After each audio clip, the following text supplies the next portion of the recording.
an original MCM production.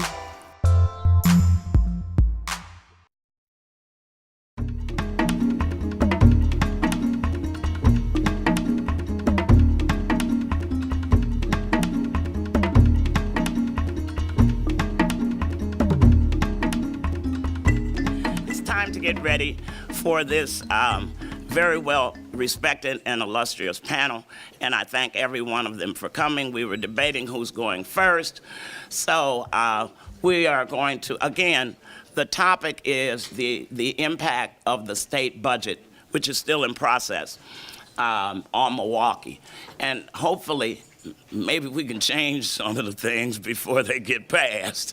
That was really my goal in wanting to do this forum. So I'm going to start with Ms. Michelle Bryant, who is the budget director, and actually several things. But for this, she's the budget director for State Senator Lena Taylor, and she's going to give an overview. Ms. Love, you've got the time back there. I think they should get about 10 minutes each. After that, we'll have questions and answers. Michelle, good morning.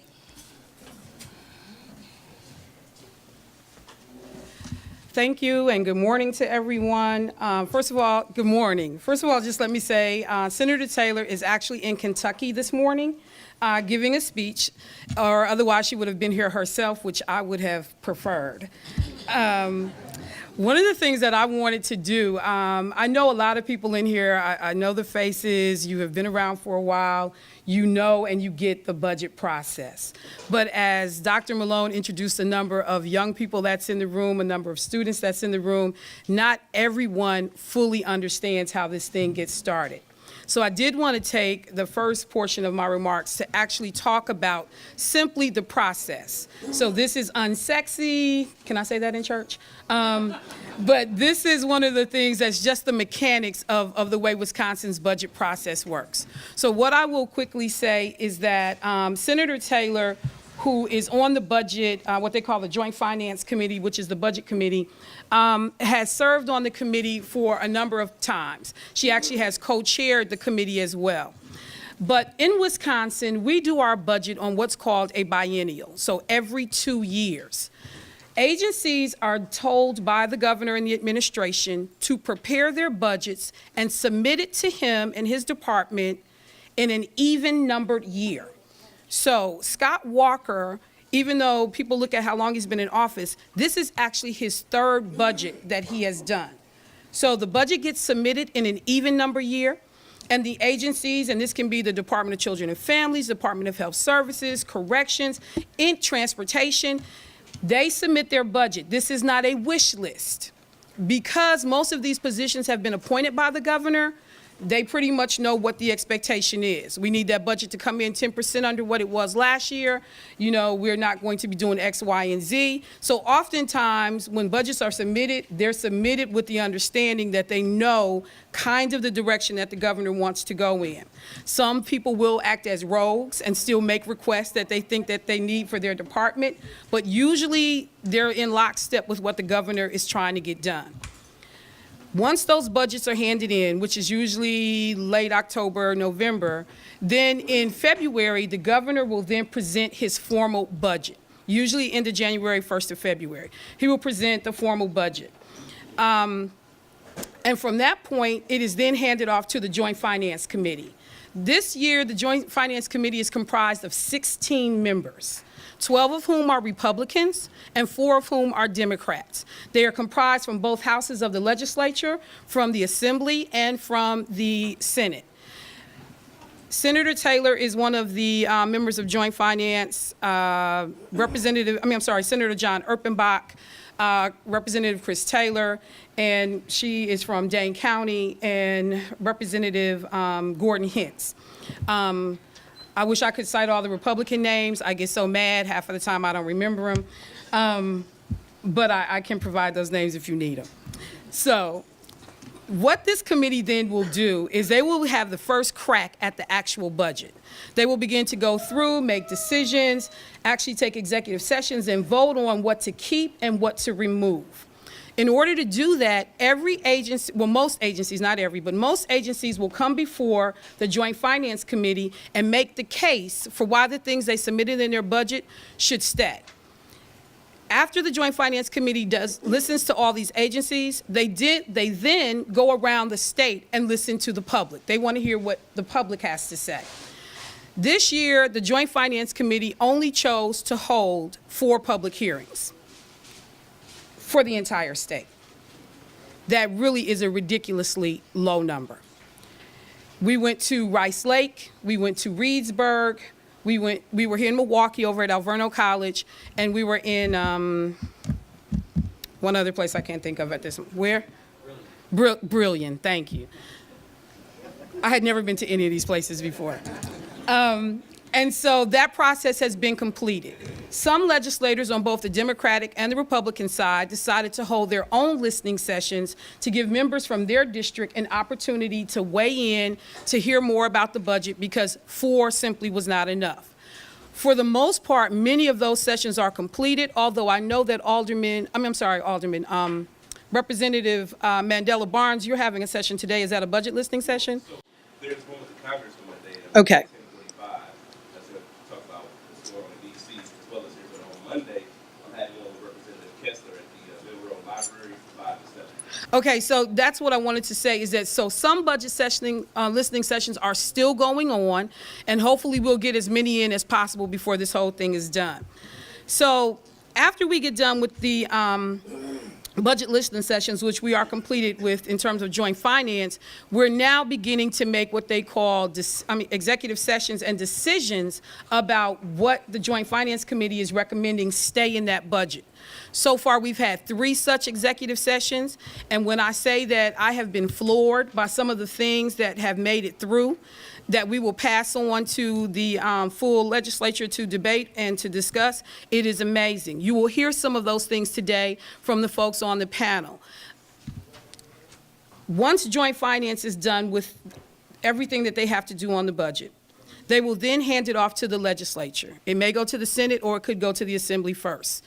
The Senate will then go through all those recommendations, and they will also decide, we want to keep this, we want to scratch this. They will make their own decision. They will then pass it off to the Assembly, or whichever house got it first. The Assembly will also do the exact same thing. That budget cannot move to the governor's desk until the Assembly and the Senate agree on its content. There are times when they do not agree. So we have to do something known as, and I just want to make sure I got it right, a budget repair bill to be able to get consensus. Once those things are done, then it will move to the governor's desk. This entire process should take from now until about June. We have to have our budget in place and ready to roll in July. Our biennial runs from July of an odd numbered year, so 2015, until June of 2017. So we got to have that budget ready to roll. So that's kind of the nuts and bolts of the process. There's one other thing that you may begin to see. We already have it happening on some level. It's when you actually see legislators remove certain things from the budget or mimic certain things that are going on in the budget and make them standalone legislation, which forces people to do an up and down vote on whether or not something gets through. The thing that immediately comes to mind is the drug testing component that is included in the budget this year. 3 agencies came before the Joint Finance Committee with budgets that included drug testing in the Department of Children and Families, in the Department of Health Services, and in the Department of Workforce Development. All of 3 of these agencies wanted to put in some form of drug testing to receive public benefits, to receive unemployment compensation, to receive food share, SNAP benefits, in terms of job training. A lot of pushback is happening on this particular component. So we have seen a couple of legislators do their own standalone legislation based on some of the complaints that you've heard to try to get this moved through. So that vote can happen either in joint finance or it's going to happen in the legislature itself. But these are some of the technical aspects of how the budget process rolls out. One of the other things that, in talking about the budget, I've had a number of people already just this morning say to me, Michelle, there are things that are happening in the budget around senior care, IRIS, long-term care, family care that are unthinkable. This is where the community gets to be the most impactful you probably will be all year in terms of the legislature. I'll use one example, family care. This is not the first time that the governor has attempted to do away with family care and or senior care. In fact, let me use senior care. Are people familiar with senior care? Yeah? Senior care is a program that a number of Wisconsin residents are able to benefit from.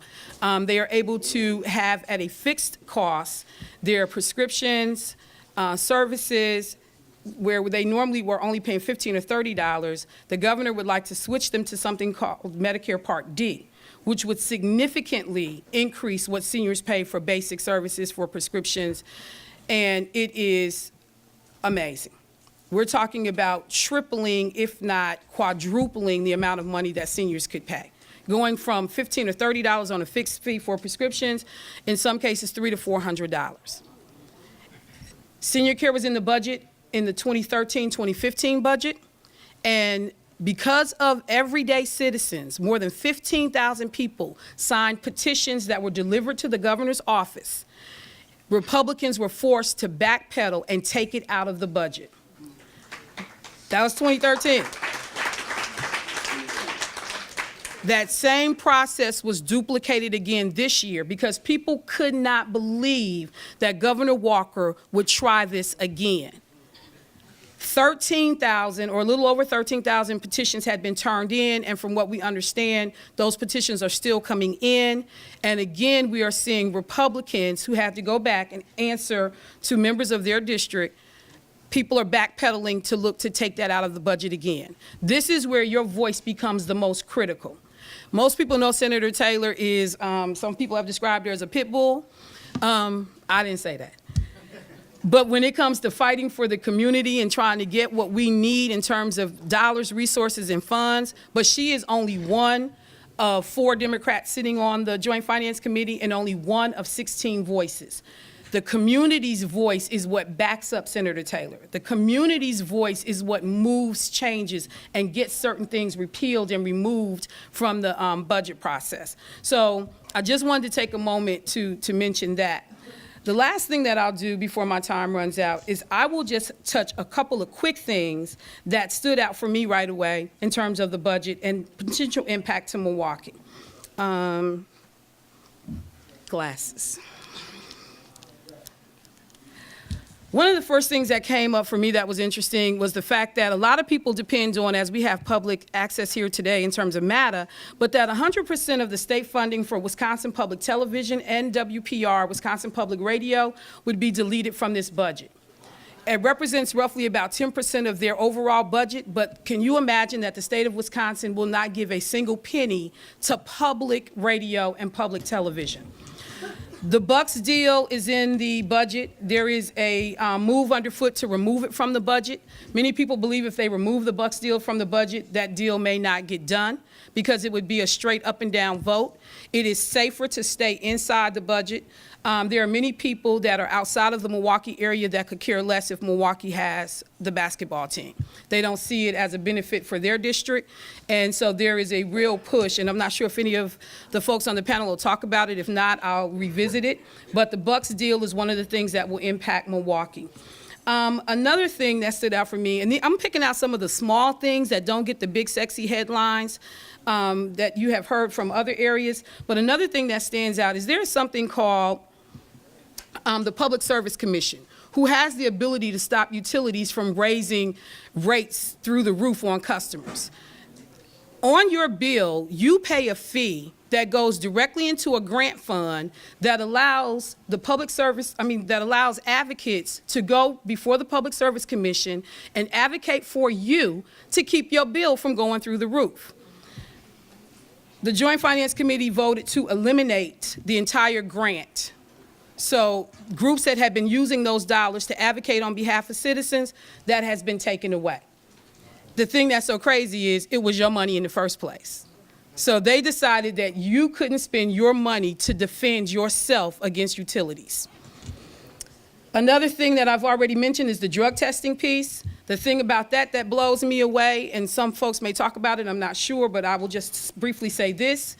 It is amazing to me that in terms of drug testing, we're going to ask people that have worked for 20 years at company X, and they got a pink slip or a notice on Friday that the company is closing. Before you can get your unemployment benefits, we want you to take a drug test. That's my money. I paid into that system. It's not welfare. Why am I taking a drug test to access my money? The other thing about that that's interesting, there have been states all around the country that have tried to attach drug testing to SNAP benefits or food share. In Florida, they were just shot down, had the governor told, you cannot do this, the federal government doesn't allow it. But Wisconsin is still moving forward with requesting a waiver because they are telling, or what they're planning to tell the federal government is, but we're gonna offer drug treatment. Florida wasn't gonna do that. But they've allocated $500,000 for drug treatment. So I see I got some people in here who understand. So I will let other folks dive into the other things. If I don't hear certain things come up, I'll come back up to the podium. Thank you so much. Thank you. I try to recognize people as they come in, so Alderman Ashante Hamilton, I did let you get in the door first. And he may end up adding a comment, because my understanding is he meets with the lobbyist. I also have Judge Lipscomb, and I saw former State Rep Barbara Notstein, and if I miss anybody, I'll get you next time up. What I'm going to do is, I'm going to break these state representatives up, and because, see, they want to go fourth and fifth, and I'm not going to let that happen. So I'm going to call, since I can't do anything with Mandela, I'm going to call Evan Goyke up, because, or else I'll tell. Okay, that's the bottom line. You know, it's nice when you know everybody's parents.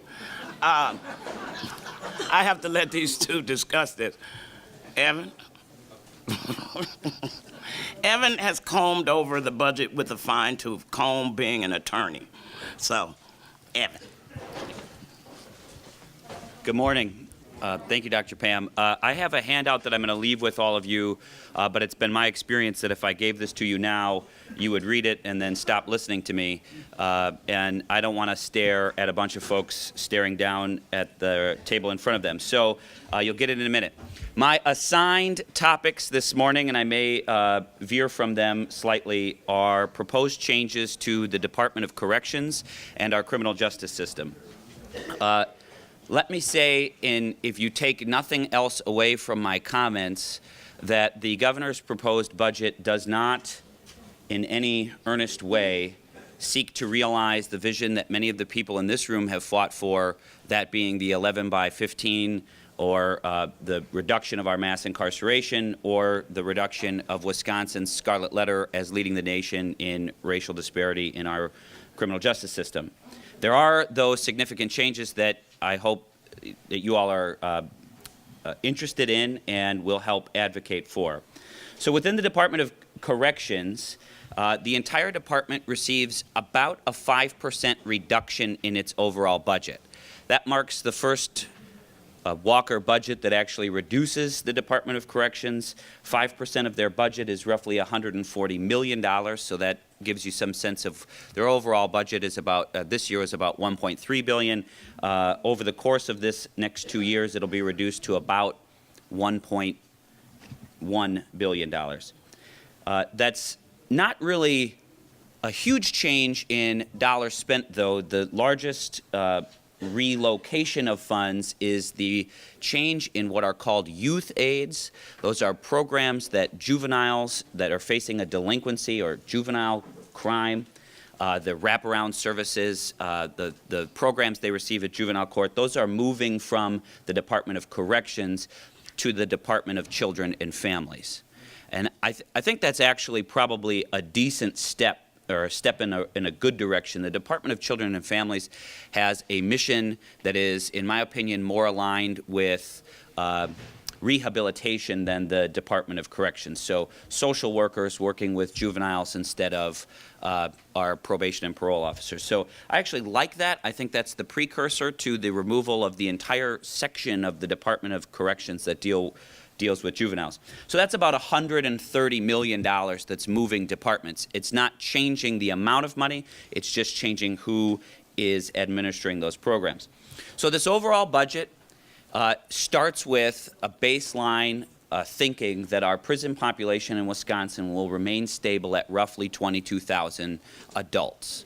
So when I say that it's not real, this proposed budget is not envisioning the 11 by 15 campaign, that's most clearly stated in black and white that they think the prison population is going to hover at about 22,000 people.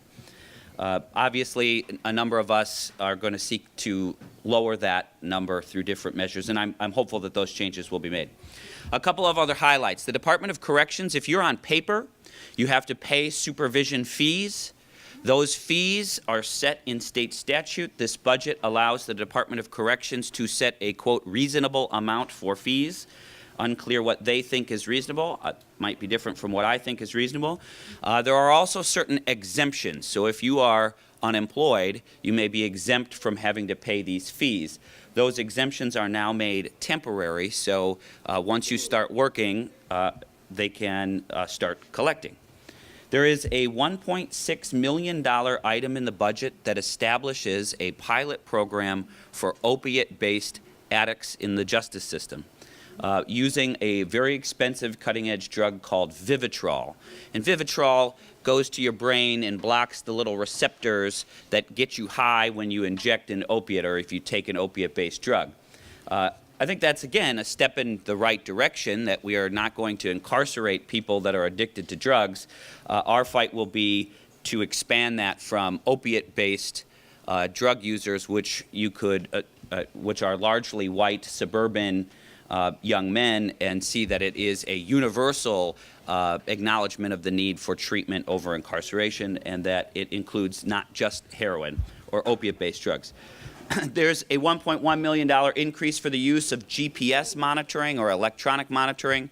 That's actually a fairly useful tool in not incarcerating folks at an institution but at home.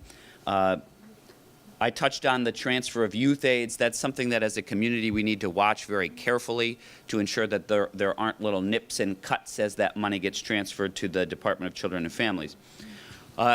A significant program in Milwaukee is run by Project Return. This is a reentry program for men and women coming out of prison.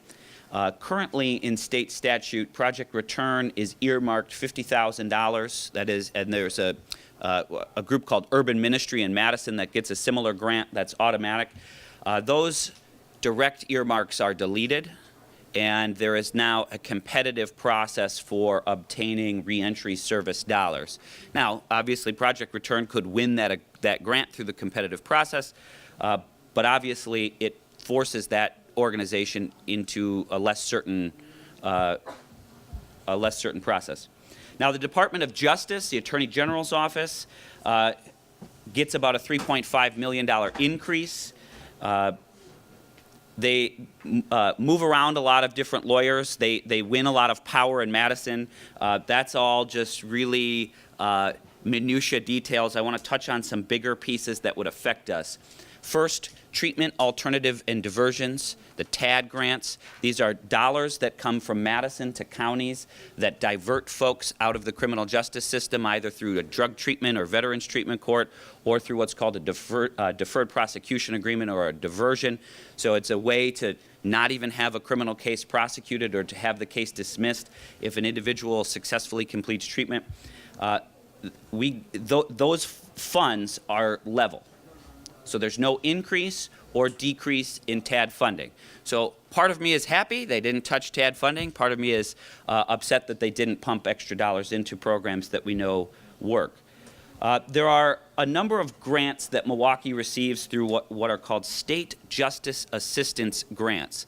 Those can go from programs that deter and divert youth out of gang activity. They go to neighborhoods to add police officers to really be in the neighborhood on beat patrol.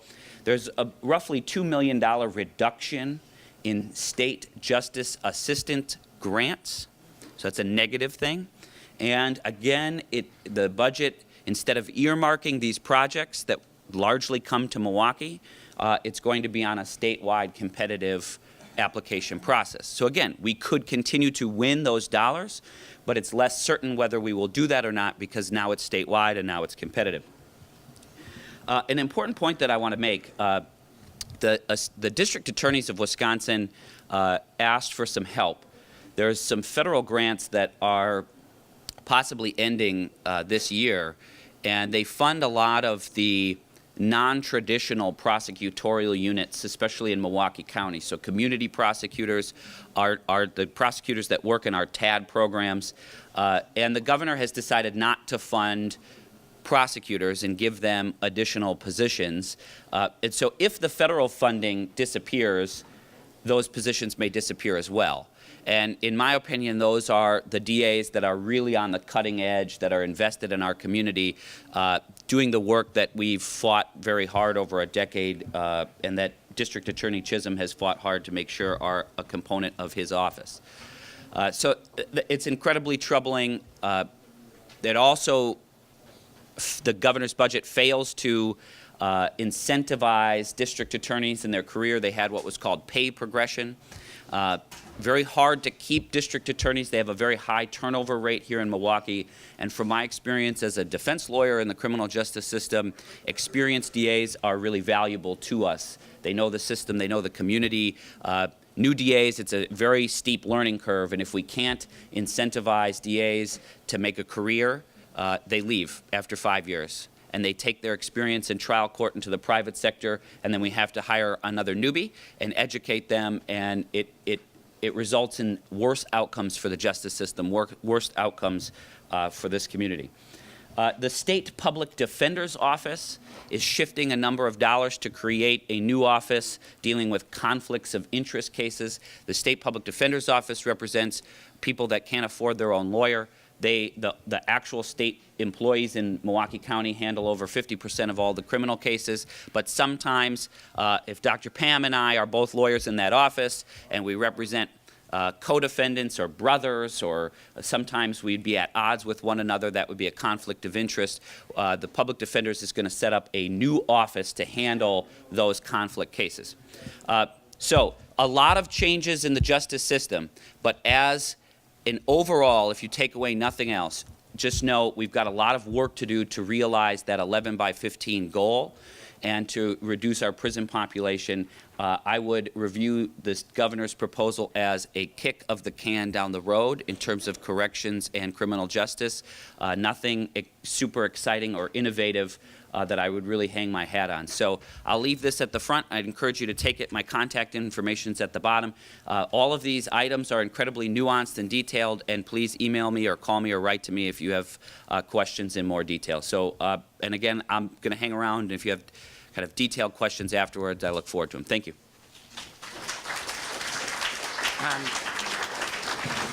Thank you very much. I would like to recognize Pastor Shaw. I saw you. Pastor Shaw is the pastor of this church, and he's so gracious to let us use this church every month for quite some time. He's also comes from a civil rights leadership background and is a very dynamic young pastor. Okay, we have heard about support programs that are being cut that affect our community. We've heard about corrections that deeply affect our community, given the fact that we have, I believe, the highest black male incarceration rate in the country, or close to it.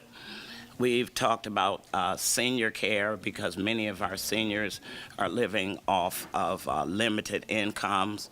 And we're even talking about drug testing people for getting their own money. So I think at this point, we want to talk about education. which is so important to our community. So I'm going to ask Dr. Michael Bonds, president of the Milwaukee School Board and also professor of education at the University of Wisconsin-Milwaukee, to come to the microphone. Good morning, Michael. First, I'd like to thank everybody for coming out today, and also like to thank everybody for their support in my recent victory for re-election. When you talk about the cuts in education, even though a couple years ago I didn't think they could get any worse when $800 million was cut, now we face a $127 million cut in K-12, or $150 per student. As it translates to MPS, is $12 million just in this year's budget, but if you add the cost to maintain the current year's service, you're looking at $23 million.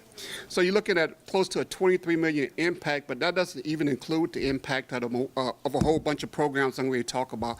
One impact that's not, we haven't been able to calculate yet, is the impact of the Milwaukee Parental Choice Program. The choice program has been expanded, and then also the per pupil amount has increased. So until those final numbers come in addition to the $23 million, the $12 million that we know of for the $150 per pupil and the $11 million just for the current cost, when the final numbers come in for the parental choice program, we expect that to go up even higher. Also, another disturbing thing in the budget is the phase out of the Chapter 220 program. The Chapter 220 program has been one of the most successful integration programs in the nation, and right now we haven't been able to determine that impact because we don't know what the phase out period is going to be, but we know there is going to be an impact. Another major impact in the budget is the increase in the open enrollment. Last year, open enrollment cost the district close to $48 million. And so with the increase in the open enrollment number, until those final numbers come in, we won't know the impact of that. But one of the scariest things that's not in the budget, but we told it may wind up in the budget, is the recovery district.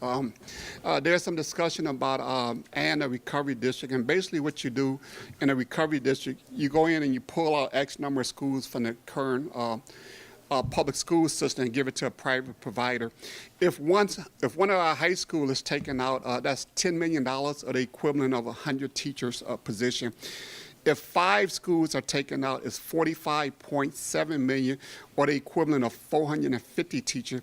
If they take our lowest performing schools, it would cost us $297 million, which in effect would put the end to MPS.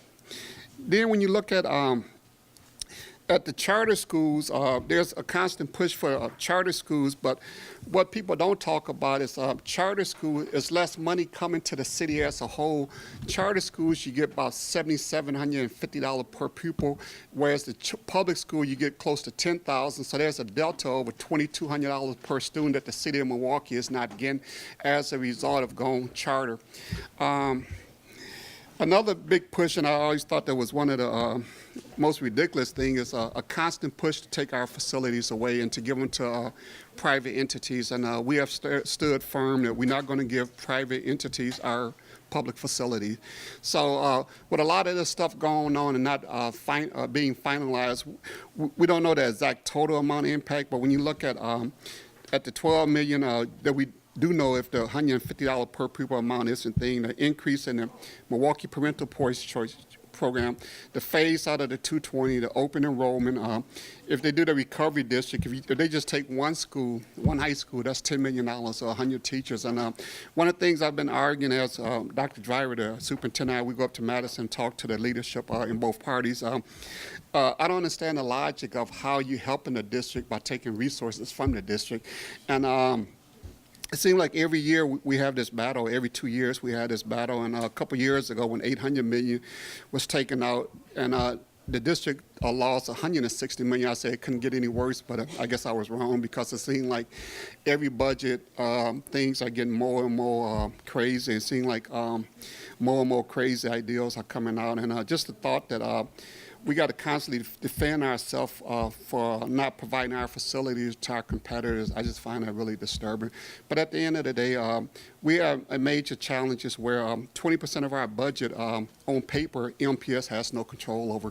When you look at the amount that goes through choice, charter, Title I, special ed and recreation. Over 20% of MPS budget, MPS has zero control. So we don't know the exact amount, but we up there almost every week. The superintendent and I are trying to fight these cuts, and hopefully before the budget is adopted, we can come back and give a final update. But we're expecting it to be a significant cut at the end of the day. So thank you. I'll be around for questions. Thank you.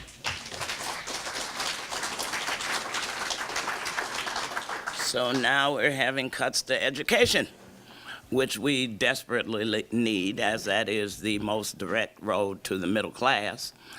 So we might as well add discussing lack of a middle class to the conversation. So since State Representative Barnes can no longer ignore me, I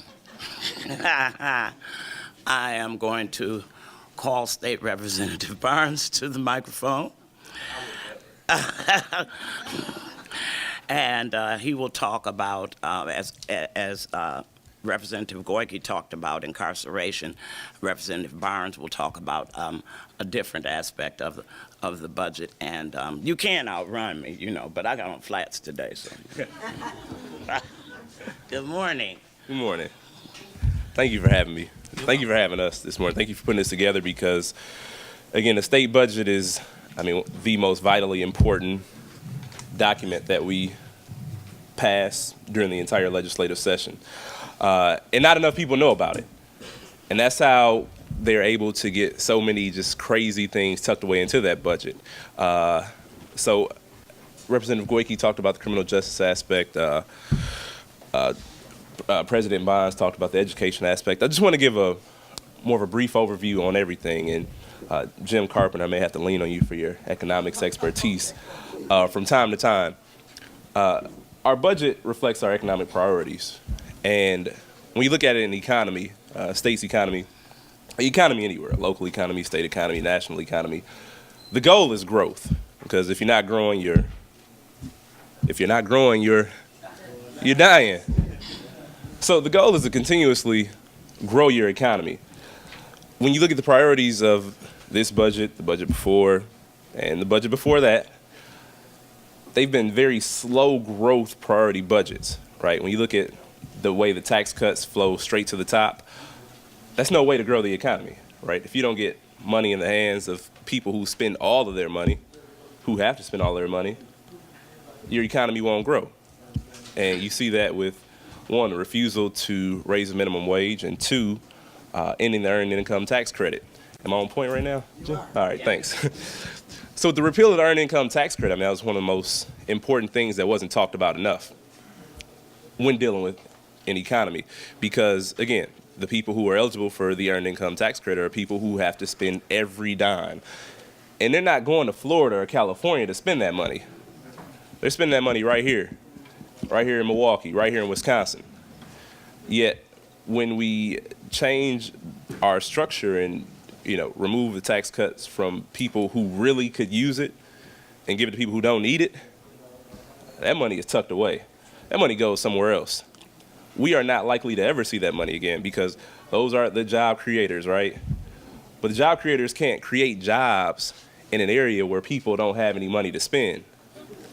When you look at businesses, whether you're expanding or contracting, if you're contracting, if people, there's no need to expand if you can't satisfy your current, the current climate isn't satisfactory, or it doesn't work well with the current economic climate. Like, why would I expand my business? Why would I hire more people if nobody can afford to shop with me anyway? Why would I open up new locations if the people in this area don't have the money to spend anyway? So when you look at growth and, like I said, slow growth economy, I don't want to say fast growth because that kind of scares people, right? You don't want the economy to just shock you. You don't know what that means. You don't know whether that means jobs are going to go away, jobs are going to come rapidly, you can't handle it. Whatever the case may be, we should be engaged in more of a smart growth economy. And I'll take a second to go through, I do another overview for pieces that I didn't hear about the budget. And higher education is the most prominent, right? The $300 million cut to the UW system. What does that mean economically, right? Oh, well, we're just university system. What could possibly be the impact? That means there can be fewer services offered. You see, University of Wisconsin-Oshkosh cut the soccer team. They consolidated they consolidated some other team, right? I mean, that's just the beginning. Rebecca Blank announced the layoffs, and the Republicans beat her up about it, as if she shouldn't brace for impact. The governor said, "We're going to punch you in the face." And she ducked, and they made a big deal about it. So when you look at the university system being one of the most affordable, quality systems in the nation, a $300 million cut will eventually, or could eventually at some point, just lead to us closing one of the universities, one of our smaller schools. And what does that do to that small town, right, where that's all they have is the university? And what does that overall do for the entire state as a result, as a residual? If University of Wisconsin-Milwaukee can't attract new talent or continue to be innovators as we are in our water science, our freshwater sciences, how do we expect people to say, I want to come to Milwaukee? That's a great place to be. I want to have a family here. Well, most people will say, probably not. If you're looking towards the future, which the most recent budgets have not done, if you're somebody who's graduating college or graduating high school and you're looking at what you want to do with your life, where do you want to go? If you see an area that is cutting money from the UW system, cutting money from K-12 education, what's the point of coming here? I mean, this budget is literally scaring people away from the state of Wisconsin. I mean, there are people who I went to college, Alabama A&M, but I came back. And we already have enough people who leave and don't come back, right? It will only be more if we continue these trends, if we continue down this path that we're on now. One of the other things that hadn't been talked about is WEDC, Wisconsin Economic Development Corporation. And somebody just put their hands over their face. By show of hands, how many people know what the Wisconsin Economic Development Corporation is? Okay, I sincerely wish there was more, because it is a slush fund. It is an empty pit. When the last time you just took a handful of dollar bills and just threw them in a ditch or threw them in a pit? While you may not have done that literally, you have done that every time you pay taxes in the state of Wisconsin. The Wisconsin Economic, and I get in trouble for my disparaging remarks about WEDC, but I mean, it's that bad of an entity, right? I mean, they have literally lost millions of dollars, have given out loans and forgot who they gave the loans to. And, it sounds kind of funny, like I got to be as lighthearted about it as possible, but that really happened. Like, that's not a joke. You can't even write that in a script anywhere. And the current budget proposes a merger for WEDC with the Wisconsin Housing Economic Development Authority, WEDA.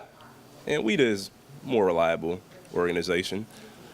But when you look at when WEDC lost those millions of dollars, the way we found out was through the Legislative Audit Bureau, and they had oversight. Wouldn't you know that with the proposed merger, that oversight is removed from the newly created entity, the Forward Wisconsin Development Authority? It's like the only way we found out that the money was gone will no longer exist. So you can talk about accountability, and we talk about drug testing, well, benefit recipients. I said, well, we probably need to drug test the people over at WEDC. They lost millions of dollars.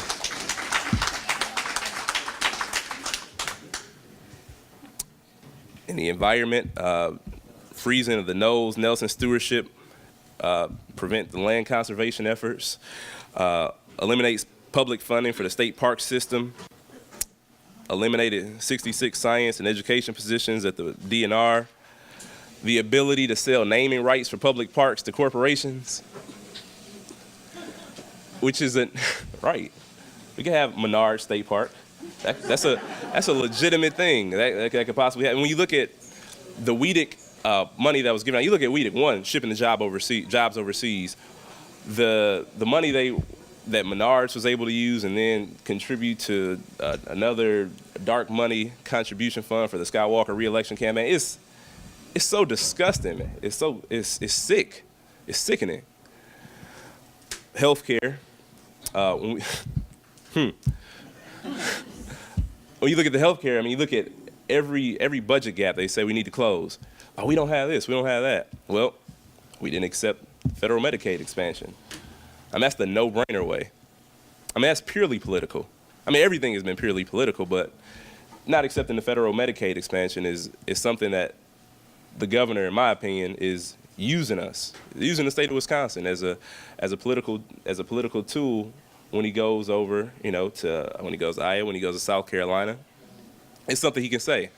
I rejected the president. I didn't accept the money. Who cares about who couldn't get to the hospital when they needed to? Who cares about the people in my state who don't have a regular physician and are going to emergency rooms as their primary care source? Local governments, I'm sure Nick will talk about that with the county-based property assessment system, the eliminating the local government insurance fund. I'm sure you're gonna speak on that, right, Nick? The local. The $4 million from the municipal and county recycling grants. I didn't want to talk about the Bucks Arena because it's not popular. However, if this is a plan that's going to happen, it's something we got to do right. We get a once in a generation opportunity to do something. I personally don't want to see the Bucks on at the same. I'm getting waved down. I'll come back up. I'm sorry for it. But it's just LA is literally it's so much going on. I didn't begin to touch on half the things, and I apologize for that. But you guys get in touch with me. You can go to my website, mandelabarnes.org. You can contact my office. I have that information. Again, I'm sorry I wasn't able to finish the presentation, but it's just so much. It's just so much going on. It's so much. So thank you.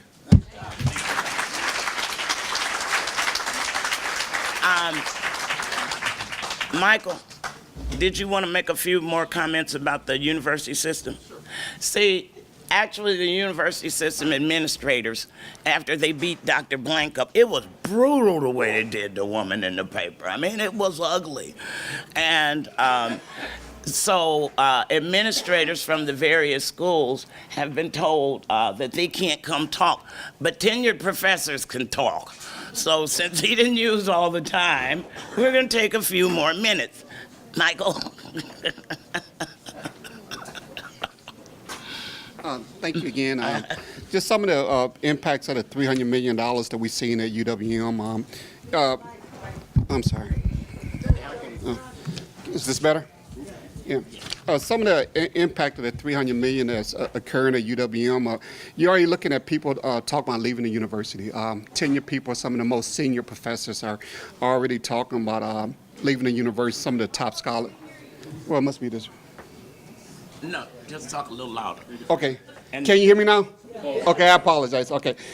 Some of the additional impacts of the $300 million that we've seen at UWM is you got key personnel, professors and scholars talking about leaving the university, going to other locations. There's also been some discussion about eliminate tenure. If you eliminate tenure, it's going to be almost difficult to recruit any top-notch scholars to UW system. You're talking about eliminating the research and the knowledge base by eliminate tenure. Other key offering, they already discussion about eliminating courses, department mergers. Just in the School of Education alone, we've been told to cut adjunct professors by 50%. And what's significant about that is your adjunct professors are a lot of people that have outstanding real-life experience that you can bring to the university, but we've already been told to cut adjuncts by 50%. Morale is declining. You've seen in-house fighting, and we even worry about what impact losing staff will have on accreditations in the future. So there's a lot of impact, not just the financial impact of the $300 million, but just the quality of programs at the university that people are concerned about. So Just want to add that few Thank you. You know, I could talk about morale after Act 10, couldn't we? Not to mention losing about $40,000 a year, but I won't. But I will say that a recent study said that of all the universities in the United States, UW-Madison is the only public university that rates in the top 10 in the whole country. And that's going to be gone if we keep on this particular path. It's just going to be gone. And so we're bringing a lot of talent here. The only public, we're up there with Harvard and Yale and all these other schools for a reasonable price. So the next person and the last person before questions, he can get it back in, and answers that I'm going to call is my alderman, Nick Kovac. And Nick is the finance chair. But, you know, I don't know how he got to be finance chair so quick. It was probably that Harvard degree. And was it in math, you can count money or something like that? Yeah, so that's probably why, because you usually have to be on the council about 57 years to get to be finance chair. But they knew he knew how to count that money. Good morning, Nick.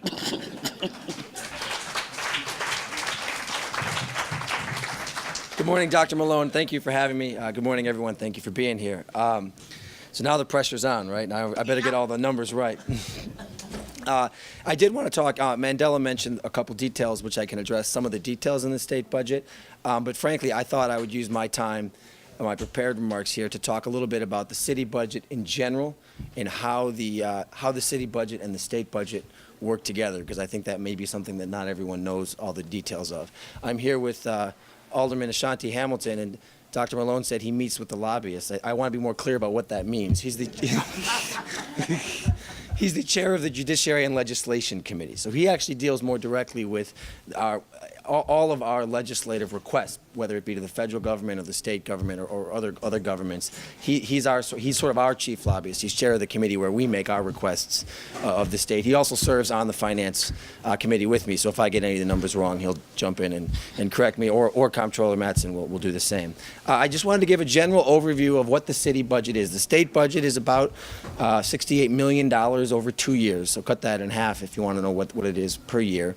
But the state budget is not really independent of all of the other budgets. With all your local budgets, all your school budgets, it intermingles. It's not really an independent entity. They provide support for a lot of these things, a lot of the other work that governments do. And the city of Milwaukee spends has a budget of, we don't really spend it because some of it's in enterprise funds and we make it back, but we have a $1.5 billion budget. So it's a much smaller scale, as you would expect. We're a city, they're a state, and they include us. But I just wanted to give you a sense of how that money gets spent on your behalf in the city. Excuse me. Yeah. How much did you say the state budget was? $68 billion? Yeah, you said million. So. Oh, did I say million? I misspoke. I misspoke. Yes, I said there was high pressure on me. I'm a math major, but I can't count. Right, 68 billion, pardon me. So it's bigger, as you would expect. The city of Milwaukee budget is 1.5 billion, again with a B. Let's be clear. Okay.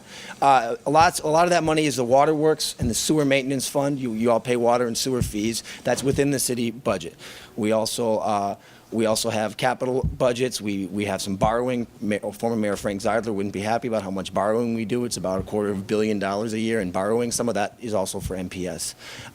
But I mention all that to say that if you really want to follow the money closely at the city, the money that we have discretion over, because obviously the waterworks is run by water engineers. We, the politicians, don't get too involved in the waterworks. Same thing with the sewer maintenance fund. We have broad oversight over it, but we don't get into the details of that money. We do get into the details of about $600 million in operating costs. Okay, and that money is spent. 40% of it, actually more than 40%, about 41%, is spent on the police department. That is our number one expense. That is the number one service the city of Milwaukee provides, the police department. About another 20%, now it's actually a little lower, but about 20% of the budget is the fire department. So 60% of the money that we as the Common Council and as the mayor really have a year-to-year opportunity to make a real influence on is for public safety, fire and police. Another 20% is for the Department of Public Works. Some of that money gets mixed in too with the sewer maintenance and other projects like that, because Public Works does the streets, They do the sidewalks, we do the street lights, we do the traffic lights, we do the trees in between the sidewalks and the streets. It's probably, other than police, the number one reason you choose to call us, or maybe even it is the number one reason, because that's the pothole department, right? So that's the street budget. So now that only leaves, if you're doing the math at home, that only leaves 20% of our overall operating budget for everything else the city does, which is libraries, which is the health department. The health department focuses on infant mortality, on other public health crises that happen within our city and happen most acutely in areas of concentrated poverty, which Milwaukee has more of than the rest of the state. It's the Department of Neighborhood Services, the Department of City Development. All these other departments are relatively small amounts of money. So I bring that up so you know where the money's going. That's where the city of Milwaukee money is going, primarily. Police, fire, Department of Public Works. Now, how are we getting that money? Everybody knows we collect property taxes. That, other than potholes and police issues, that's probably the number one other reason that you call us. Because the taxes are too damn high, and I don't deny that they are too damn high. But I want to give some context for what our revenue options are. Because every other major city in the United States has not just a property tax. They have local control over either a sales or an income tax or payroll tax or sometimes more than one of those. City of Milwaukee does not have such options. Now, the residents of the city of Milwaukee, all of us here, we still pay sales tax and we still pay income tax to the state. The difference is it gets shared back with us. So there's this term, how many people have heard the term shared revenue? Probably, well, actually, most of you haven't, so let me start from the beginning. I kind of object to the term shared. I think it should probably be called distributed revenue, because shared sounds like, oh, I've got a bunch of stuff and you need something, here you go. Can I share it with you? This was our money. We paid sales and income taxes. The state collects it, and there's a 100-year-old bargain which says the state government is supposed to, there's a formula, and then it distributes that money back or shares that money back, depending on how you want to call it. I should probably use the word shared, because that's what most people call it. So shared revenue is distributed to or shared with city, towns, and villages. All local municipalities get some of this money. And it used to be, when I started, I hope this isn't my fault for why this has all changed, but when I started, this was our number one source of revenue in 2008. It's now the property taxes generate more money for the city than shared revenue does. Not because we've raised property taxes, although we have about an average of 1 or 2% a year, less than inflation. But shared revenue was essentially frozen under Governor Doyle, which meant that if you accounted for inflation, it was going down. But it was frozen, I think, over Doyle's 2 terms. I think he shaved $1 million or $2 million off of it. But one of the first things Governor Walker did when he came in was cut shared revenue for everybody. Remember, he claimed we were broke. And so that big hit in that first budget was over $10 million in shared revenue cut. So if you adjust for inflation over the last decade, we've lost about $60 to $80 million dollars. And so we've been laying people off. We've been making drastic cuts to virtually every department except the police department. And we simply don't have enough money to go around. And the main reason we don't have enough money to go around at the city level is because our main historical source of revenue is going down in real dollars and is plummeting in inflation-adjusted dollars. So there are 11% less employees in the city of Milwaukee over the last decade across all departments, and it's had a huge effect. Now, I don't say this because I don't expect our state reps here to suddenly get this passed through the budget to raise the shared revenue. I just want to provide in this year's budget, so this is sort of less of an action item, because realistically I don't expect that, especially with the cuts to the university system, I don't expect with the cuts to the public schools, I don't expect us to be priority one. I'm not expecting that suddenly that we're going to be the one thing that gets put back in the budget. I just want to provide that context so we all know how the playing field lies.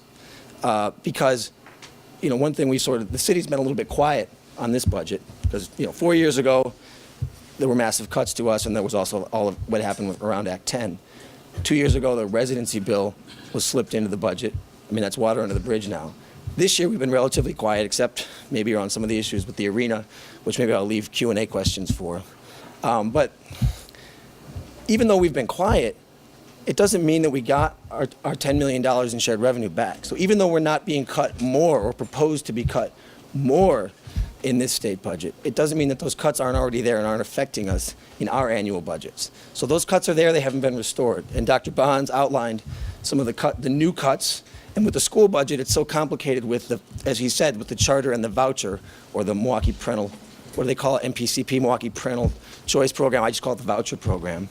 The way the funding flow works with that, it's very, they have abilities to cut MPS in ways that aren't obvious, although they also were willing to cut MPS in very obvious ways 4 years ago by just saying you're going to get less money. But even the way they get the money, most of the money, well, not most, a big chunk of the money MPS gets is immediately earmarked out the door they have to pay the voucher schools with. And then there's a cycle where that even reduces the amount of money they get going forward. It's a funding flaw. I think most of you have at least heard of it. Some of us probably even understand how it works. It's very complicated. But one thing I think that's interesting about side, I wouldn't call it a benefit, but one interesting side effect of them proposing to expand the voucher program statewide is you suddenly had some outstate legislators being honest about how bad the funding for Milwaukee really is, because they said, wait a minute, we don't want the voucher program funded the way you fund it in Milwaukee. We don't want you giving us money that we have to give to private schools, and then we also get less money, and we also get less money too because the formula changed. So, if what's good for the goose is good for the gander, if you want evidence that the funding flaw really exists and is terrible for the school system, just look at the way the legislators in local school districts and the rest of the state reacted to the expansion of the choice program. So I bring that up because even though obviously I represent the city, not the school system, I'm a product of the Milwaukee Public Schools. I think a lot of us here are. And I don't know how we could possibly, am I not close on time? Okay, I don't know how we could possibly run an effective city without an extremely effective school system. And so I just want to point out that there's a lot of attention.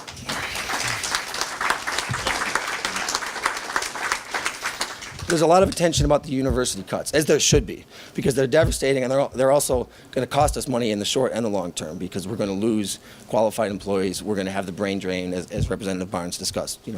Our people who are college qualified are going to leave. People who are professor or graduate school qualified are going to leave because they'll get better careers in other state university systems. So that's extremely devastating. But I also don't want us to lose sight, as we look at the big picture, of these cuts that have happened in the last 4 years to the schools and to the cities. And they have basically truly limited our options. And so when you look at some of the issues that we have as a region, issues of deep segregation, issues of deep racial disparities. I'm on the Sewer PAC, which is Southeastern Wisconsin Regional Planning Commission, Transportation and Housing Pattern Committee. We're doing Vision for 2050. And myself and Alderman Bauman and a number of people from the city have really been pushing to get the racial disparities in the region more explicitly stated in the planning document. So the planning document in the executive summary now says we have the worst racial disparities, or some of the worst racial disparities in the nation. Also, we have the largest transportation system in the nation that does not have a dedicated source of revenue. So I bring that up as one more item. Our city is underfunded, our schools are underfunded, and our transportation system isn't even funded at all. I mean, the state gives them aids. They also get property tax aids via the county. But every other large transportation system in the country has a dedicated source of revenue, and we don't. And if we wonder why the people in Milwaukee have such huge disparities in education and employment, and then eventually in the correctional system, a big reason why is when you have jobs that you can only get to by car and a transportation that can't afford to get other people to those jobs by car in these industrial parks in the suburbs. What do you expect is going to happen if you have a huge population of people in the city of Milwaukee who cannot get to work? And ultimately, if the city is unemployed, if the city is incarcerated at too high of a rate, if we have a foreclosure crisis, I don't want to be too down here, but I just... all of these factors, my point is, all of these factors, you can eventually follow the money back to the source. You can say that we're not funding schools, we're not funding a transportation system, we're not funding local governments. These local governments have no other funding options, and yet most of the poor in the region and almost all the minorities in the region live in the city. So these attacks on the city, on the school system, and the failure to fund the transportation system, we are reaping what we sow. We have created the transportation system and the segregated, disparate region that we deserve based on the way we have been funding it. And so, again, I'm not suggesting that In the next month, we're going to have budget amendments that solve all those problems. But it took us a long time to get where we're at, to build all these freeways, to zone the poor out of the suburbs, to create the segregated region that we have. It took us a long time to get to this point, probably about 50 years, if not longer, and it'll take us a long time to solve it. And so I hope we really keep our eyes on the prize and our focus on following the money and making sure that the investments at the city level, at the school board level, and most especially at the state level, because they have the largest budget and they have so much control over all the other budgets, we need to start demanding state budgets that are part of the solution rather than part of the problem. Thank you. Way to raise heck, Nick.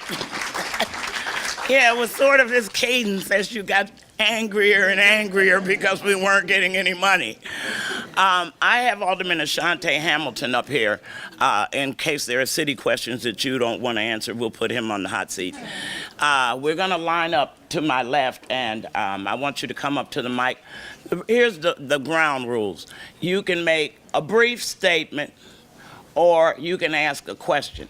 You cannot argue back and forth with the panelists from the audience, and you can't stand here and argue back and forth with them in any kind of way, because I will ask you to sit down. And I've been caught on camera asking people to sit down. It was ugly. I was embarrassed.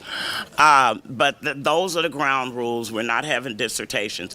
But I just do want to say, if we weren't so busy paying out millions of dollars for police beating up people and stuff, then we'd have more money in the police budget. And the last one, $6.5 million. Okay, then we wouldn't have a police budget problem. Okay? We have to train the police so that they can quit shooting and beating up people. Good morning. Oh, could you all say your name so that the gentleman can get your names? Thank you, thank you. Ms. Rose, my question is for Ernie Kovac. I mean, Nick Kovac. I'm sorry. Would you please explain the sales tax? What's happened to that tax when it gets to the state? Do we really, where does it really go, and where is that money? Yeah, I mean, I don't want to completely pass the buck, but I think obviously the state controls the money. So that money goes to all the different things the state spends money on. They don't literally give us back every dime we put in. If they did, we'd have more of it. The state has various budget priorities. You heard Mandela Barnes talk about the correction budget. I'm sorry, you heard Evan Goyke talk about the correction budget. You heard Mandela Barnes talk about the pit that is the WEDC. The state spends a lot of money on freeways, a lot of money on corrections. Overall, I would say the state prioritizes prisons over schools. They prioritize landfills over recycling, and they prioritize the freeway system over transit. That would be my quick thumb sketch of where some of that money is going. But ultimately, the state controls it, so the money goes to them, and then they share it back via formula with all city, towns, and villages. And if they're sharing less of the money we give them back with us, then they're clearly spending it on other things. Well, and I was just going to say, and if I could just say more specifically. They're probably going to want you at the mic. You're on TV, Michelle. I'm sorry. But just a quick semantics. So sales tax goes into the general purpose revenue, which makes up about 52% of the state's overall budget. So that's why, as he was saying, it gets to be dispersed in any number of areas, no dedicated particular place, but it goes into our general purpose revenue fund.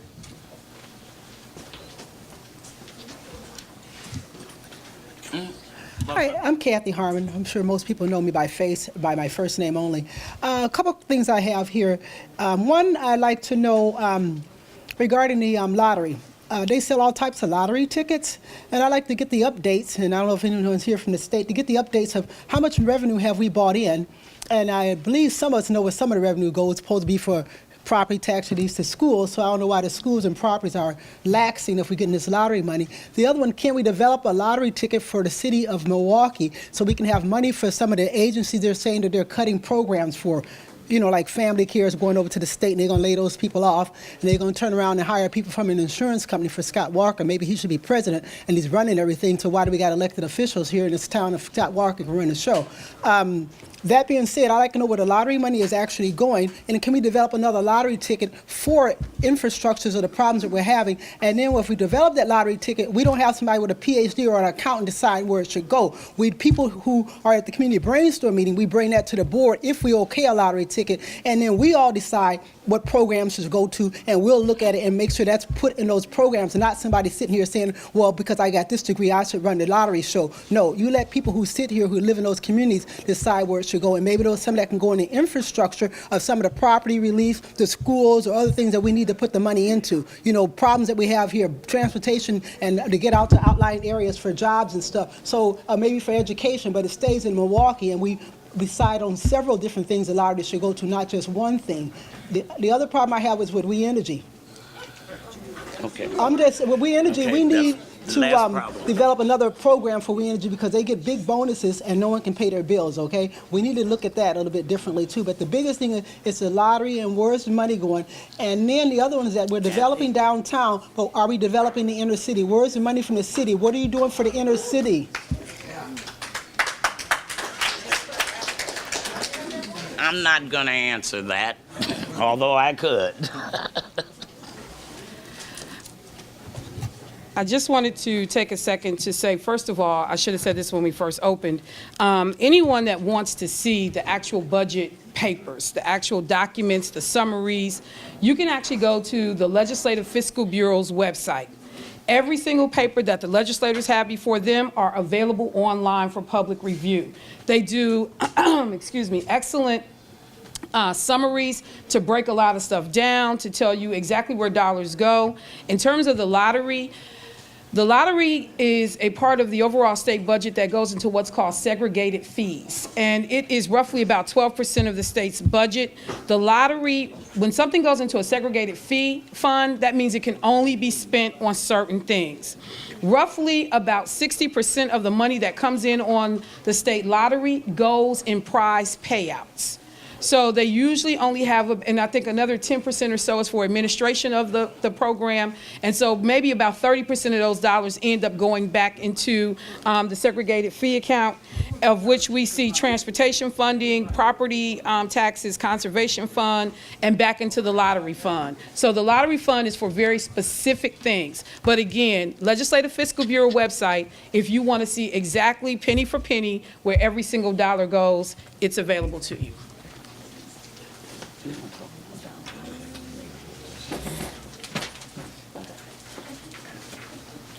Here, I'll touch on the whole idea about the downtown neighborhood investment piece, because I think it's important for us to kind of put this in perspective. We should all recognize and understand and feel proud of the fact that downtown belongs to everybody.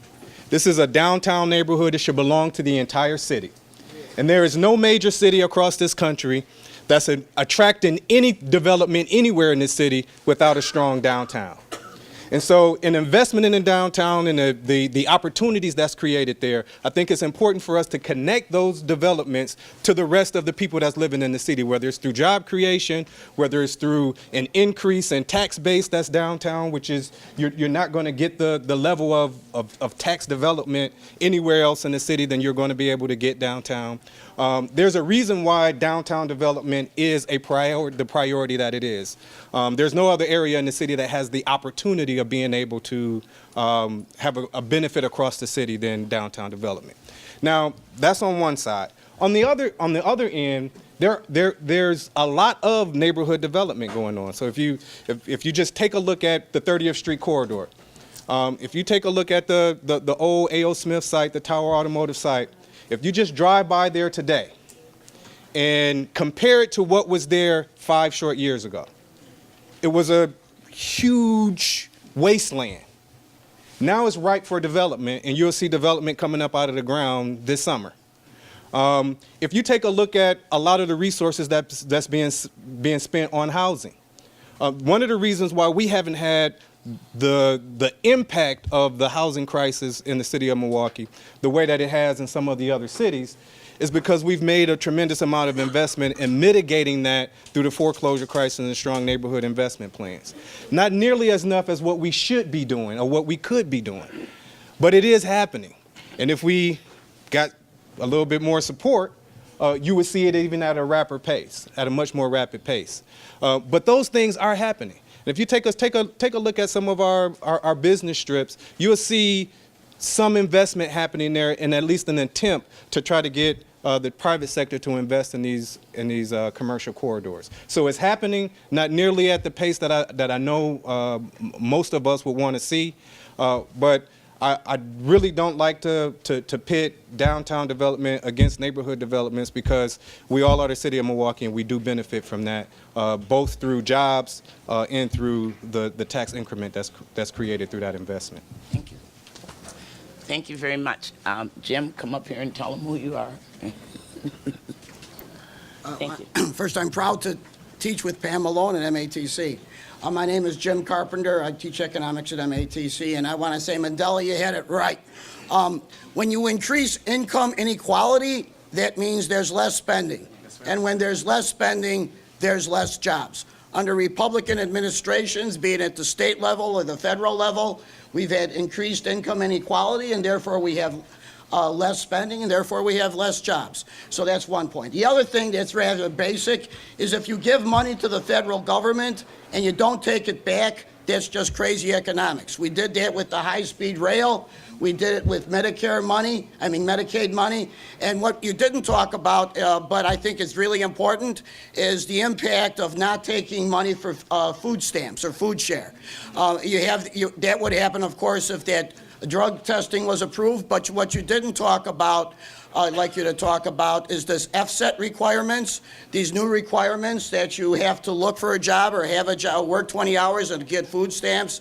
My understanding is that other Republican governors are not requiring that, but our Republican governor is requiring that. The Hunger Task Force is making a big deal about this, and I think rightly so. So could you talk a little bit about the FSET requirement, how that's going to affect food share money? Thank you.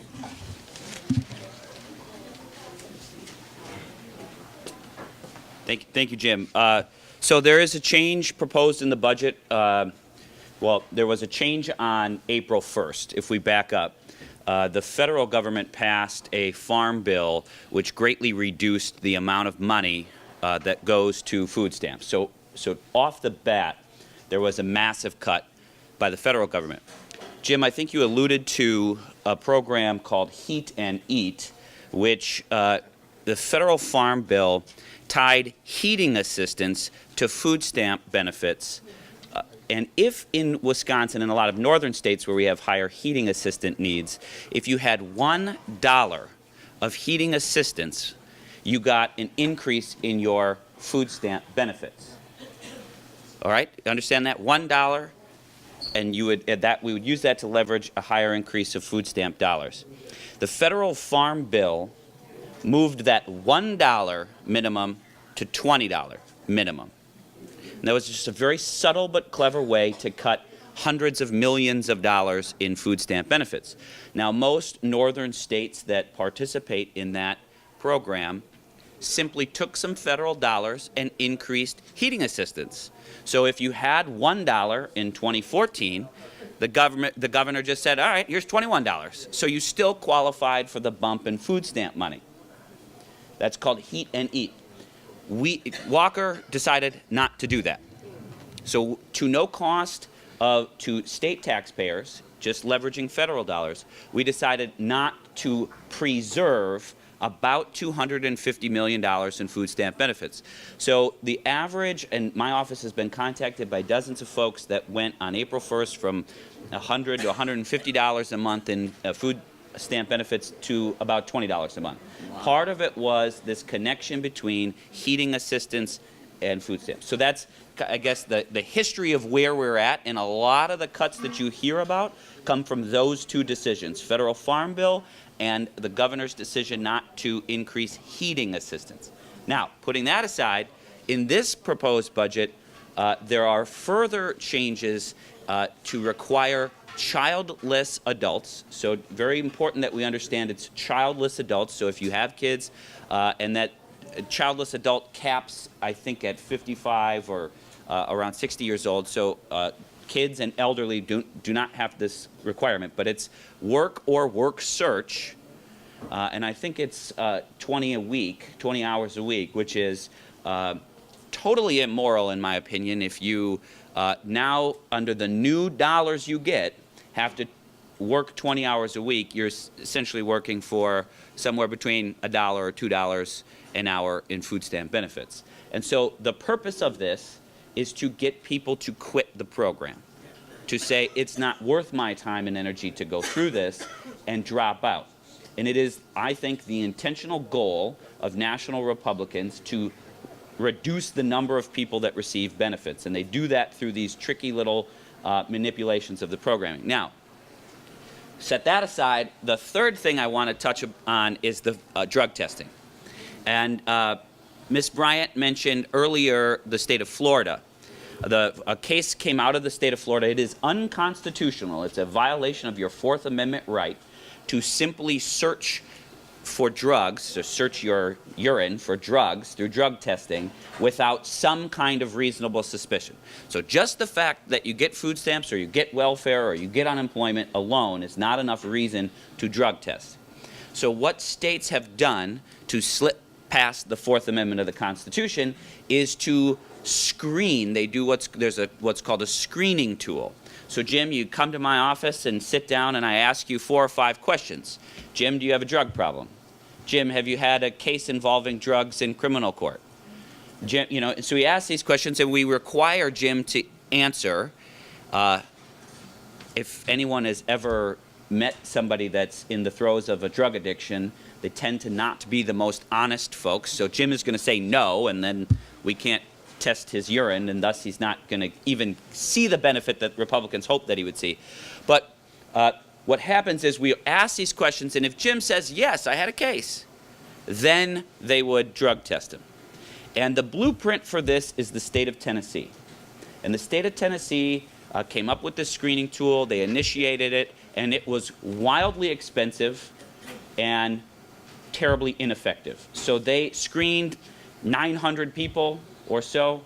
About 7 people either declined to take the screening tool or answered yes. And so they had, 7 or 8 people that actually got drug tested. The rest didn't. And they spent millions and millions of dollars. And I think ultimately 3 people got their benefits cut and 3 people got treatment. And we spent, $2 million for 6 people, in this headache. So there's a number of components going on with food stamps and sorry for muddying the waters even more, but it's quite complicated. The federal government will not give a waiver, and our Constitution will not permit anything less than that screening tool. So just so you understand, it's not going to be a public employee with food stamps, a debit card in their hand saying pee in the cup first. It's this more elaborate and honestly more expensive process and less effective too. So. Good morning, Glenn. I'm going to be ladylike, sort of, but I don't want a dissertation. I want a question or a comment. Please come to the mic. Glenn, please come to the mic. No, it's not going to be a speech.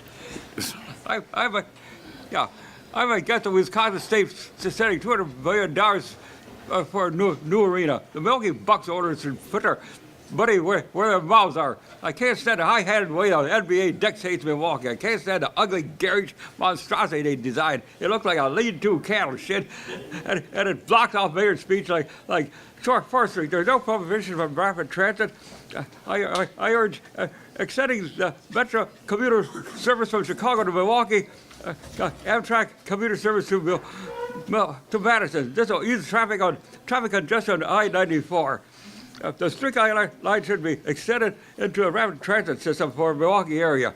Governor Walker, the self-righteous Baptist hypocrite, narrow-minded, short-sighted idiot. I can't stand boss to boss his cohort, for example. And that's about all I got. I'm just highly critical of the way this town's going and this whole state, for that matter. Wait a minute, I'm not sure. Wait a minute, I'm not sure they heard you. What did you say, Governor Walker is a self-righteous hypocrite? I just wanted to make sure you all heard it. And furthermore, the drug testing program, his big brother is one of their vets from the Toba VA Center. This is dictatorship. Thank you. Did you say that was a dictatorship? It's not a dictatorship like I don't want it. Okay. If I don't, I'm going to live in some place like Nazi Germany for life. Good morning. Well, he did tell the truth this morning. He told the truth this morning. Good morning. My name is Wanda Montgomery, and I'm this morning I'm speaking on behalf of myself. And the comment or question I have is I've come to many brainstormings. We have dynamic speakers. We have excellent topics. We have a lot of ideas for solutions. We have a diverse group of people in the room. I'd like to see, when we have topics like this, we know what the issues are. How come we can't come together, come up with one item that we're going to get behind, if it's the schools, if it's whatever it is, and try and get people to sign on? I think we're missing an opportunity when we have the number of people in this room, from judges to other elected officials, heads of organizations, heads of community agencies. We're missing an opportunity. And even if they don't respond, keep doing it. Because that's what, I mean, we tell people to contact their legislators on their own. There's power in numbers. I would be willing to put my name on a whole lot of stuff as Wanda Montgomery. Me too. Because I'm coming, we're talking about it, we have a lot of the solutions. I'd rather us say it and let them not do it, even if we get it in the community journal, to say this is what came up at community brainstorming. We had 300 people here. These are the top issues. We're signing on. We're supporting it. Because if we keep talking to each other, ain't nothing gonna happen. We keep talking to each other. And I'm getting at an age now that I got fewer years ahead of me than I got behind. I don't want my grandkids to be talking about the same thing that we're talking about now. So we have to put some action behind what we're talking about. Y'all got the answers. You got it. But we got to come together, because divide and conquer, together, power, maybe we can make something happen. Yeah, I just want to say, I agree with her, and then you all can have the mic. But before you all leave, you should tell us what you want us to get behind, and we'll step up to the plate. This isn't directly related to the state budget, but I'm glad. I'm sorry, this isn't directly related to the state budget, but Representative Goyke did spend a lot of his time talking about the corrections budget and how big that is. And you know, if you're not morally offended that we're locking up so many of our neighbors, you should at least be fiscally offended that we're spending so much money to do it, right? So if I were to have one takeaway, maybe not, it'll be hard to get real reform in this year's budget because, as Representative Goyke said, the governor pretty much just kicked the can down the road on the corrections budget. But we have to stop locking up so many of our neighbors, and we have to have real reform and be more focused about who we decide is really a danger to society. And people who are merely addicted to drugs or have other mental health issues or family issues should not be locked up. Okay, and so we need to be very focused. 22,000 is too many. So if I would have one takeaway, one real reform, let's get behind 11 by 15. Let's cut the prison population in half by this year. It's getting late. And on that note, Alderman Hamilton and I are co-sponsors of a bill that would massively reduce the fine for small marijuana possession. And so I think it's a tip of the iceberg. But it's the kind of direction we need to go in, where we're not criminalizing addiction, we're treating addiction, and we would save money and we would have a more just society.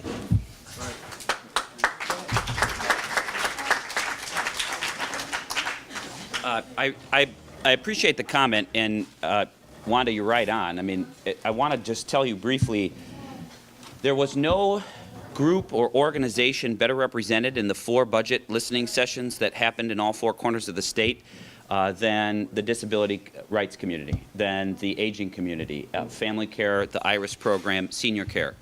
And it's not an accident that the co-chair, the Republican co-chair in the Assembly, John Nygren, was quoted in the Journal Sentinel saying, we're going to buck the governor. We're going to take this out. Now, they haven't done that yet, and there's a lot of closed-door meetings, but there is power in unifying on one issue. And quite honestly, I think that the door is open on preventing the changes to IRIS and family care and senior care. If I were to recommend one area to continue to push, it would be that, because I think change is actually going to happen. The governor was quoted the other day in saying that he wants any dollars available to go to K-12. Get behind that. It sounds like there's a door open there. And there will be a budget motion, maybe in the middle of the night, to return 17-year-olds that have no prior records and are at a low-level offense to the juvenile justice system instead of the adult system. So there's some things that are going to happen. It does take an alert citizenry to follow all of this, because the month of May is going to be action-packed.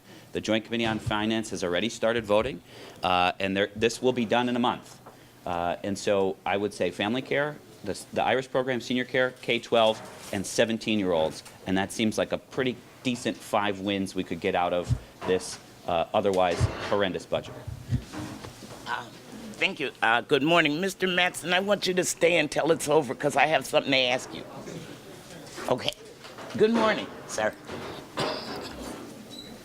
Good morning. I'm Eugene Borufkin. I am the new chair of the Political Action Committee for NAACP Milwaukee branch.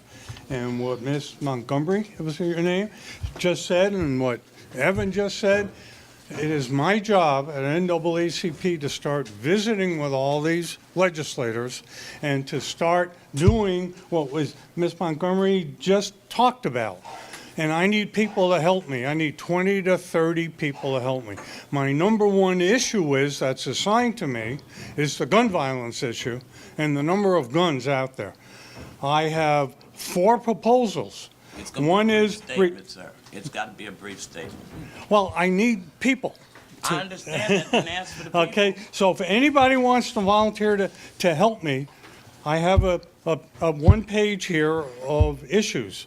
But in the meantime, it's too bad that Mandela left, but I'm going to corner him later on the one bill that he just proposed on gun control. But we must do this because part of the budget, there's money being wasted because there are so many guns in the street. There's one study that shows over $1,000 a year per gun is the cost of the guns. And we've got to put the people who don't want gun control on notice that this money's being wasted because of what they're not doing. Okay. And we've got to put it to them. So if anybody wants one of these, please come and see me. Thank you very much. And that was very useful information.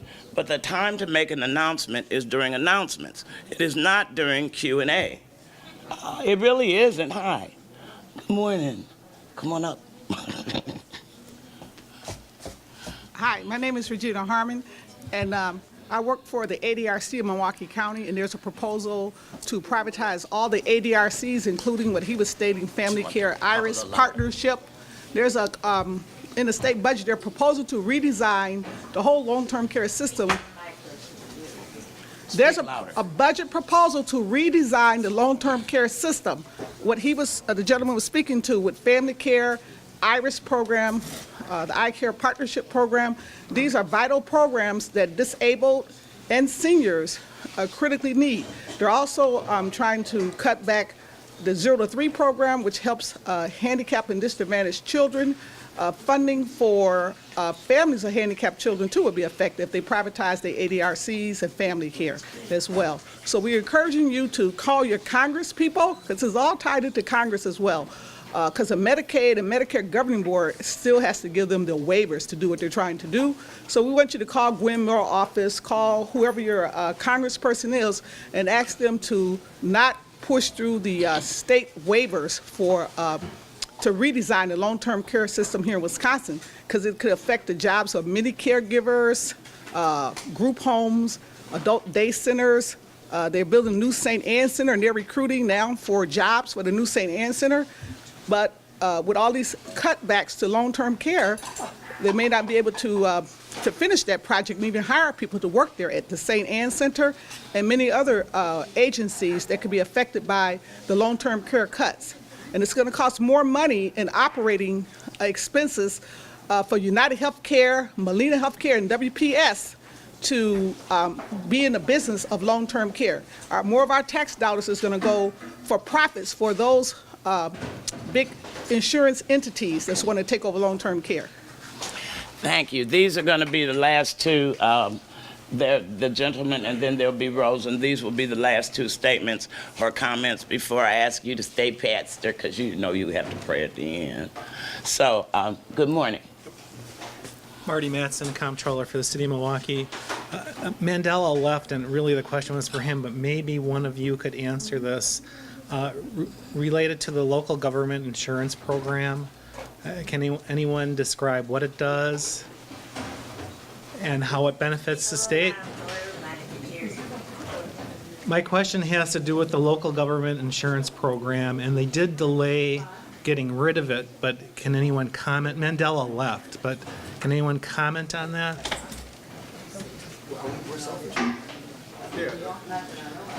You two can comment. Well, I mean, we can talk about it. I mean, a lot of it is still being debated, even through the budget process. Much of it, as it was designed when we talked about it in our lobby sessions, wouldn't affect the city in as much as it initially appeared. So, because much of the stuff that we're doing, we're self-insured on, so we wouldn't necessarily have that impact unless it was mandated, and because of the debate not being finished yet, we don't know if it's going to stick. So, or how it's going to affect the city. So right now, it's still kind of. But it looks like we're lining the pockets of private insurance companies by getting rid of the program. Yeah.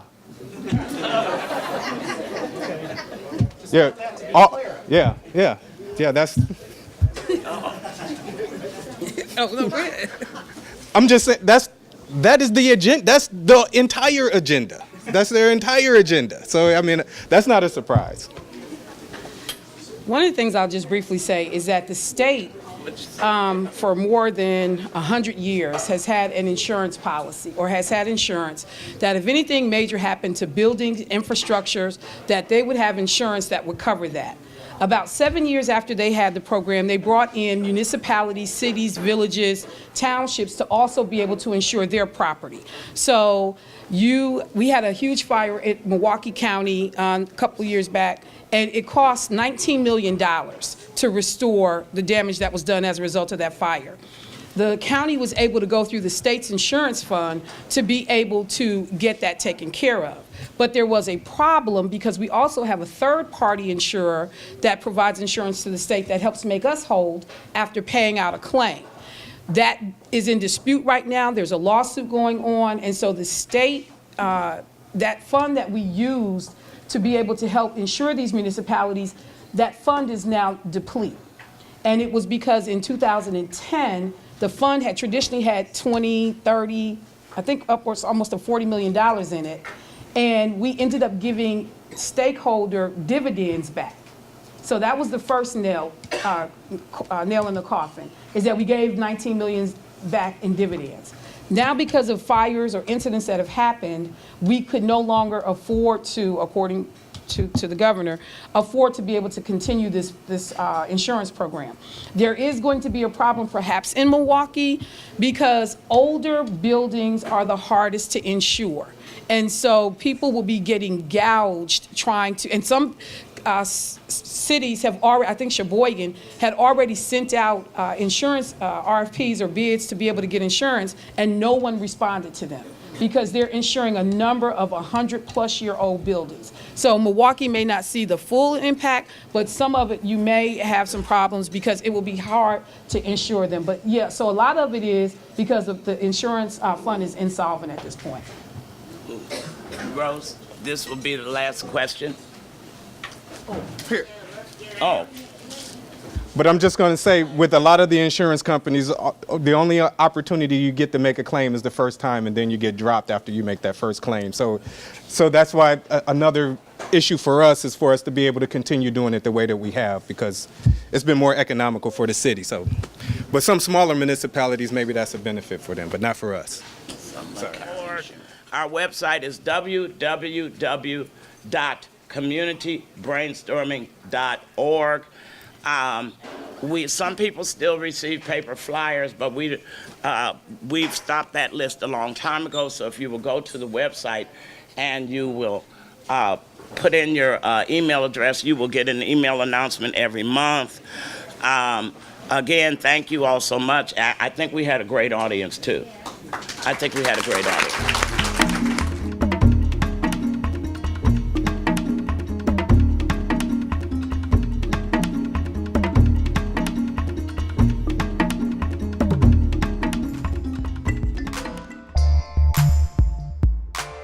An MCM production.